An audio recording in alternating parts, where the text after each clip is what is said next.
Allora, ci sarebbe ancora tanto da parlare, magari lo faremo anche in un'altra occasione, vediamo cosa riusciamo a fare. Innovazione, diceva Franceschi, portata avanti anche dalle associazioni di categoria però, perché ovviamente magari non Sì, tutti sono in grado di farle. Allora spieghiamo ai vostri associati e in generale a chi rappresenta la categoria commercio, servizi, turismo, cosa devono fare? beh, allora dobbiamo metterci in testa una cosa, dobbiamo partire dal consumatore.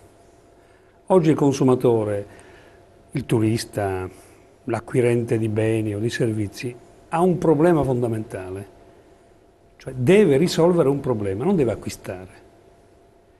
Allora, se trova come interfaccia uno che gli risolve il problema, spende e risolve quel problema. Per esempio, O un bisogno. sì, ma è oltre il bisogno, perché ormai siamo in una società evoluta da questo punto di vista, non felicissima. Pensiamo all'e-commerce. Noi abbiamo visto tutti l'e-commerce fino a qualche tempo fa come un concorrente, come i Wcomprà, un concorrente delle imprese.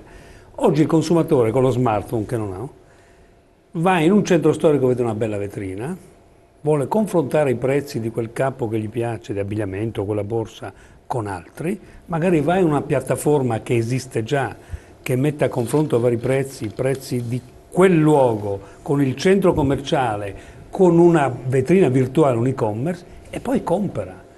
Allora, perché il commerciante non si fa il suo sito di e-commerce? Io ne ho conosciuto qualcuno in Friuli che era uno dei soliti alimentaristi che si evolveva e faceva la gastronomia in una località famosa per il prosciutto e vendeva il prosciutto soprattutto agli austriaci. L'ho incontrato e dice: un anno fa ho messo l'e-commerce, io chiudo negozio e vivo solo con l'e-commerce perché faccio più soldi.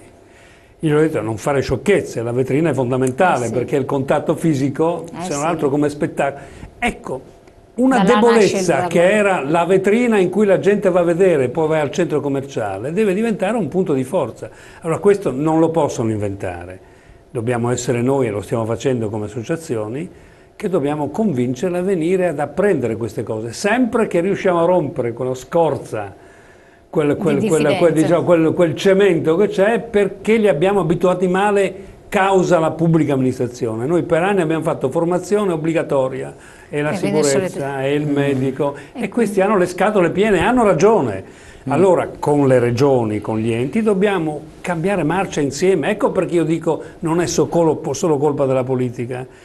Speriamo che la politica ci ascolti, insomma, ecco. Franceschi, che cosa può fare o state facendo, adesso non lo so a questo proposito? Noi stiamo cercando di diffondere la cultura della conoscenza, del sapere, perché la competizione, non solo quella delle grandi, diciamo, aziende o le grandi competizioni, tutta la competizione, anche quella delle piccole imprese, è legata alla conoscenza e al sapere, ai fabbisogni dei consumatori, a quelle che sono le tecnologie che possono essere utilizzate, ancora troppo poco utilizzate da parte delle piccole imprese. Quindi noi dobbiamo lavorare molto su questo, diciamo, cambiamento culturale, cioè diffondere la conoscenza, perché dobbiamo innovazione per quanto riguarda questi nostri settori significa due cose: utilizzo di alcuni strumenti tecnologici e modifica delle modalità con le quali si vende il prodotto. Per ultimo, non meno importante, intervenire anche sull'immagine del negozio, perché anche quella è un aspetto. Innovazione significa questo per i piccoli commercianti. Quindi quando noi parliamo di innovazione e anche le nostre aziende si spaventano perché dicono: oddio, cosa sarò chiamato a fare? In realtà non devi fare assolutamente nulla, non devi fare il triplo salto mortale, devi solamente fare alcune cose, se vuoi anche molto semplici, che sono quelle che non sei abituato a fare e hai anche poca voglia a volte a fare, no? Ma devi necessariamente incominciare, a partire dall'e-commerce. Cioè oggi, per l'esperienza che abbiamo anche noi, quelle aziende che iniziano a vendere anche con questa modalità, riescono in qualche modo a recuperare quella perdita di fatturato che hanno avuto con la crisi dei consumi. Assolutamente. Sono più sensibili i giovani a questo? Sì, i giovani ovviamente perché hanno una maggiore conoscenza dell'utilizzo di questi strumenti, no? Quelli meno giovani fanno un po' più fatica, ma anche tra i meno giovani, quelli che capiscono comunque l'importanza di stare nel mercato e di competere, sanno fare queste cose e i risultati poi ci sono. E che purtroppo sono ancora troppo pochi. Quindi bisogna stare una battuta rapidissima, siamo in chiusura. Sì, allora diciamo questo, pensiamo a un albergo. Ci sono molti alberghi che ancora pensano di mettere in verticale tutti i servizi possibili e soddisfare il cliente che entra in albergo. Non è più così. Se noi siamo 3 albergatori dobbiamo fare tu le camere da letto, lei, lui la piscina e io il ristorante.